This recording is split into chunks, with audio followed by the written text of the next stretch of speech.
What's up, guys? It's me, it's the ALE double X Prince. You know the intro. Um, wow, there's a lot of stuff to talk about as far as the WWE goes, except for NXT, because this is Tuesday, not Wednesday. And yeah, I want to talk about me some WWE, SmackDown, Raw, TLC predictions, and WWE's 205 Live. Well, let me just start off by saying that Raw was excellent.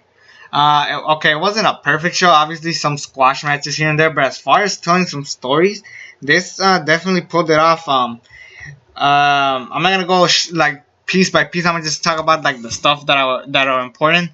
Starting off with Sami Zayn. Yes, he goes after Braun Strowman, but he's like just going back and forth with him. Obviously, these two have been feuding for a while. Now they're giving more feel. And Mick Foley talks about how Sami Zayn was gonna get fired by Stephanie, and then Sami Zayn's like, "Where's how come I can't do it and then you can do it?" Like basically saying like he was Mick Foley's idol, a guy who was unbelievable to be WWE champion, and now it's kind of like similar to Sami Zayn. Like what changed Mick Foley? What happened to Mankind? What happened to Dude Love? Cactus Jack? You know what happened to that guy? And that was just a really good promo. I thought it was just excellently done with Sami Zayn. Obviously, it's going to lead to Braun Strowman versus Sami Zayn at Roadblock End of the Line, which I'm cool with. I just kind of like whatevs with it. Also, what else I want to talk about? Oh, this was fucking sick. But Sheamus was at a bar. And he was talking about how he's no longer have to team up with Cesaro, so he's happy. And Cesaro comes like, yes, I'm done tagging with you. But I'll admit, Survivor Series was a lot of fun for me, as well as it was for you. And I don't know, they were talking at the bar. They're like, they're not friends anymore. And then these guys at the bar were talking shit about them. How they were pieces of shit and they suck ass. And they're basically talking about how they're Americans and that since we have a Swiss and a Swish and an Irish person there, they're talking shit. Obviously, calling out Donald Trump because you know how he wants to make America great again, and this obviously pissed them off. And then they brawl in the fucking bar. It was fucking awesome. And then they have a drink at the end. It was fucking sick. If these guys end up becoming tag team champions, I'm all up for it. That is fucking awesome. My bad. I keep making noises. Speaking of tag team champions, New Day beat the Club. It was an okay match, better than their pay-per-view matches by far. But obviously, I think New Day is gonna beat the Demolition Record. Hopefully, they somehow. I don't know when the deadline is, but I don't know if they're gonna lose him to Cesaro and Sheamus. I'm fine with that. Perfectly fine with that, because Cesaro and Sheamus have been killing it. And then from there, I don't know who they could bring. I know maybe the Revival comes around. I don't know what the hell they're going to do because this tag team division has been kind of shitty.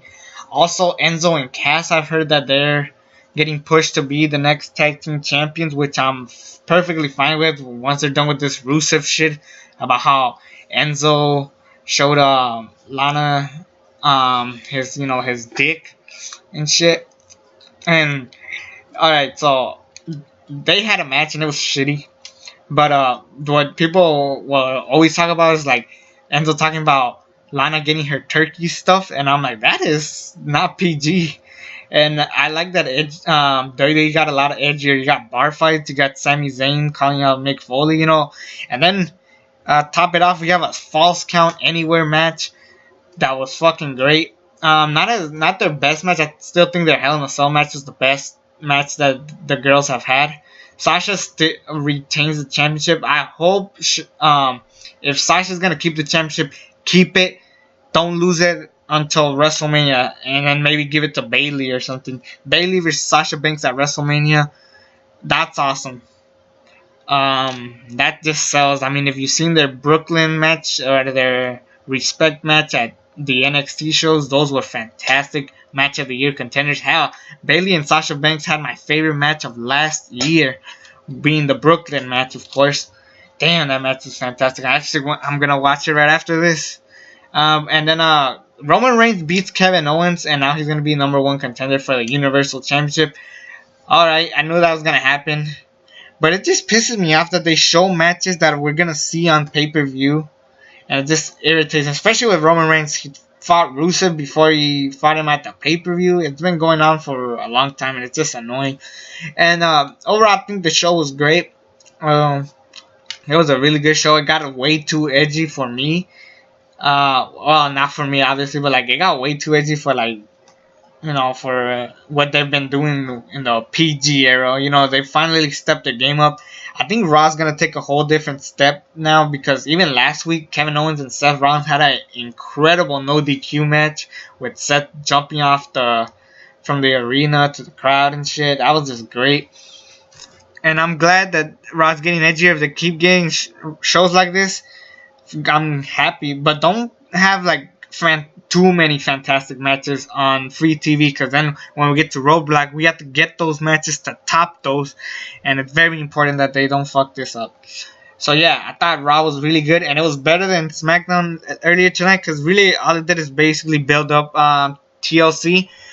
Anything that involved Dean Ambrose and AJ Styles was great, and I'm glad that they got rid of James Ellsworth, because it pissed me off last week that James Ellsworth beats AJ Styles in a ladder match. Granted, Dean Ambrose interfered in that match, and I love that segment where AJ Styles is talking about how I'm tired of you making me look like a fool with James Ellsworth, because the only reason why James Ellsworth has ever beaten me was because of you, because you keep interfering in my matches and you don't mind your own business. And then he fucks him up, and then AJ Styles injures James Ellsworth, so we won't see him in TLC, thankfully.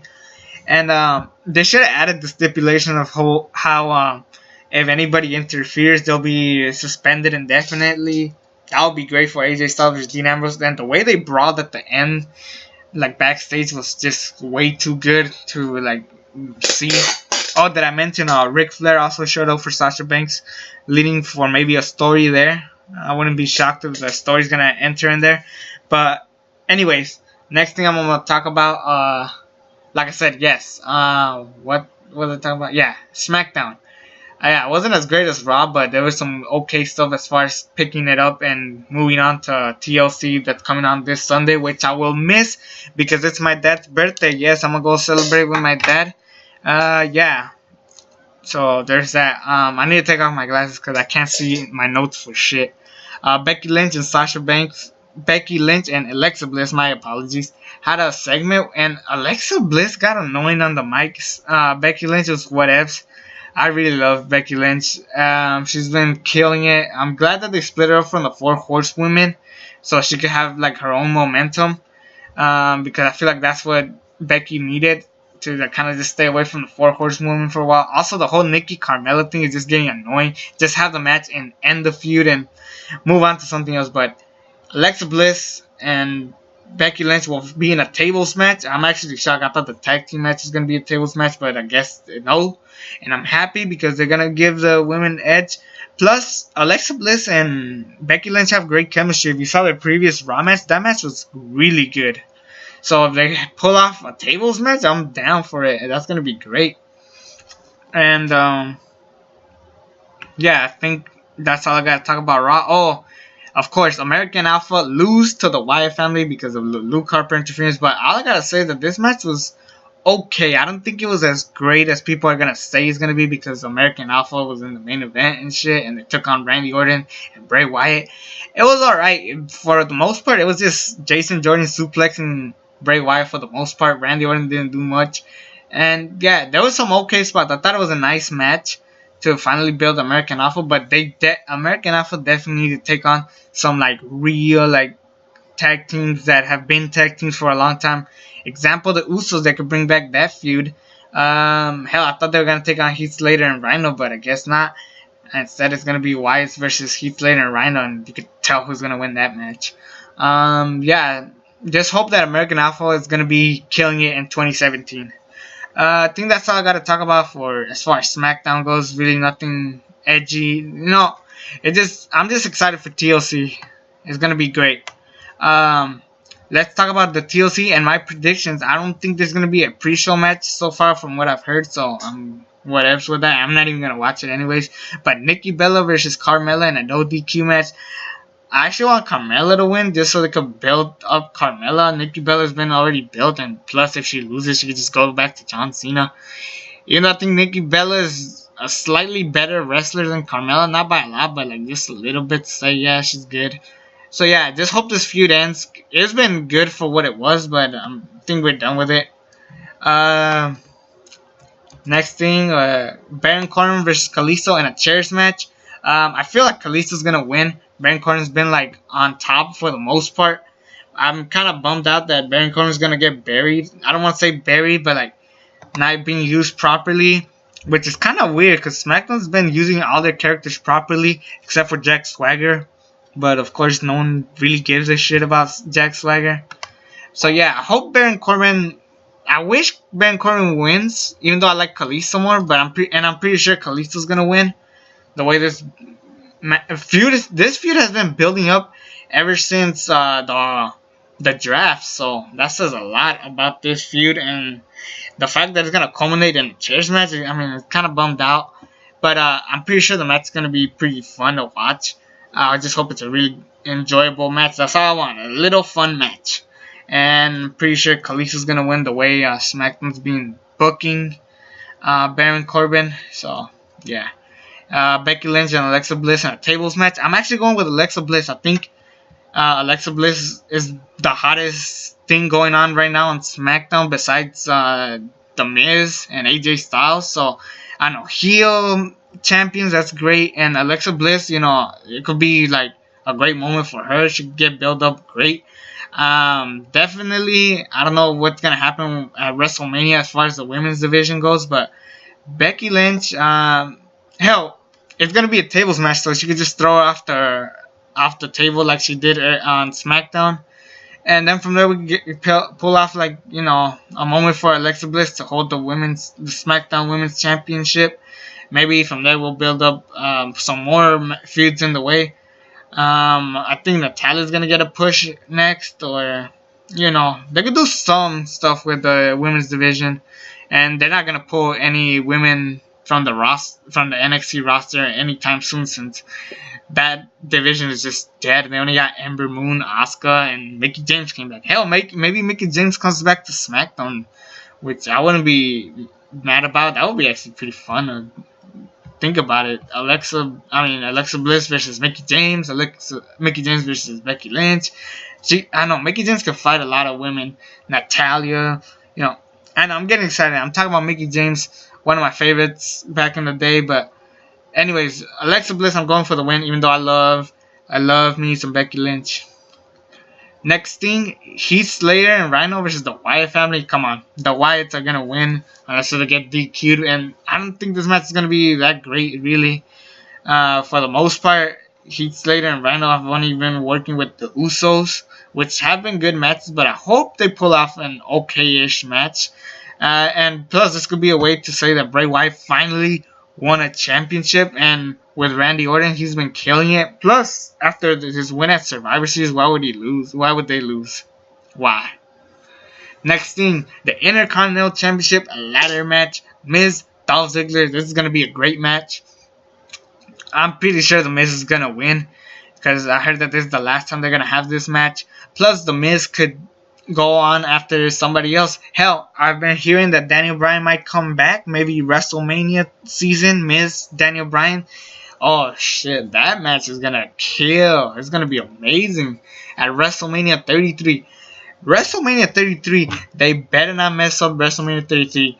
So far from what I've said, as far as the matches that look planned out, WrestleMania 33 could be a 10 out of 10 if given the right circumstances. So far, they've gotten some okay-ish stuff. I heard Finn Balor might come back. I heard Undertaker obviously is coming back. You know, WrestleMania 33 is looking for like a big build, and Miz definitely should be walking to WrestleMania as the Intercontinental Champion. Why? Because he's the biggest heel going on right now, and he's the most over person possible. And yes, he does deserve to break the Honky Tonk Man's record. It's just gonna be great for the Miz, you know, because he's awesome. And Dolph Ziggler, hell, he could get pushed to the WWE Championship picture because they need somebody new in that picture. Speaking of the WWE Championship, in a TLC match, Dean Ambrose and AJ Styles. This is going to be the match of the night, bar none. Everything about this says match of the night, unless the Miz and Dolph Ziggler pulled it off great too. And I don't know. I don't see anything else being match of the night. But AJ Styles, Dean Ambrose have been having some okay matches here and there. Even the Backlash match, which I think is a little bit overrated. It was still good to see AJ Styles win that moment, but this is the time for AJ Styles to finally beat Dean Ambrose and start a new feud. And why do I predict AJ to win? Because after the match, I predict that the Undertaker is gonna appear, chokeslam AJ Styles, and this is gonna build to Undertaker and AJ Styles wrestle the Royal Rumble. That is awesome. We got the Royal Rumble match, AJ versus Undertaker. Fuck, I'm excited for the Royal Rumble, especially with Goldberg and Brock. I forgot to talk about that segment on Raw. Goldberg and Brock are gonna kill at the Rumble. Hopefully, neither one of those guys win. And sadly, I see that match happening at WrestleMania, which I don't really want, but what can you do? What can you do? Next thing I want to talk about is... anyways, those are my predictions for TLC, my bad. I think it's going to be an okay show. Obviously, I'm going to miss it because of my dad's birthday, but, you know, it happens sometimes, you know. A certain day lands on a certain day, and there's stuff you got to do, you know. So, anyways, like I said, 205 Live, the first episode of 205 Live happened. Nothing exciting happened. They showed all the cruiserweights that are gonna pop out. Grand Metalik will be there. Noam Dar, Cedric Alexander. They didn't have Kota Ibushi. They didn't have Johnny Gargano or Tommaso Ciampa. Obviously, those guys are doing stuff in NXT. Kota Ibushi, I heard he got a part-time contract, which is cool. DIY is the NXT Tag Team Champion, so you know what can you do there. I wanted Cien Almas to be there because in NXT there's nothing left for him except jobbing out and being basically the jobber that Ty Dillinger once was. Hell, Ty Dillinger could have been in the Cruiserweight division, and from there they could have built some other stuff. You know, there's some other Cruiserweights that could have been perfect for this position, but not. But Austin Aries was on commentary saying that when he is back recovered, he is going after the Cruiserweight Championship. That's going to be fantastic. I'm kind of bummed out that Austin Aries didn't work well in NXT, which is really shocking to hear that Austin Aries, the star that he is, having fantastic matches with AJ Styles, Tyler Black, Bryan Danielson, Samoa Joe. It's kind of sad that he's not going to be something big in NXT, but they brought him to the Cruiserweight channel, the 205 Live, I should say. So, I hope they don't fuck up Austin Aries, because this guy has charisma. He is like the all-out guy. One of my favorites in TNA when he was there, besides Bobby Roode. And speaking of Bobby Roode, I'm pretty sure he's going to be the next NXT champion, unless if Hideo Itami makes a return. So yeah, they're going to have some stuff going on in 205 Live. It looks like a pretty solid show from what I've seen. I just kind of wish it didn't. We don't really need this show. All we needed was the Cruiserweights on SmackDown, and we were good to go, but it's whatevs. Rick Swann and Brian Kendrick had an amazing match. Easily one of the best matches of this month, which, by the way, I will be talking about soon. Yes, the best matches of November are going to come soon. It's going to be great. And obviously this match will be up there because this killed it. They've brought it like a new series. And I'm shocked that Rich Swann won the championship. I didn't expect a guy like him to win. Because, you know, usually he's not after those kind of characters. And Brian Kendrick being the heelish, cocky character that he is, I guess because Brian Kendrick wasn't working enough, they're changing it up. By the way, Brian Kendrick and Rich Swann were wearing pink, so that was kind of odd. The Bollywood Boys make their debut. This guy named Jack Gillinger, I think I want to say. Yeah, those other matches were okay at most, but they weren't anything great. Rich Swann, Brian Kendrick, that match alone you should watch. It's a really good match. I really recommend it. Anyways, that'll be it for this video. I think next week I'll talk about the best of the month, or maybe this week probably. Yeah. Hope everything goes well. It's me, the ALE Double X Prince. Subscribe to this channel if you haven't already. And until then, I'm out.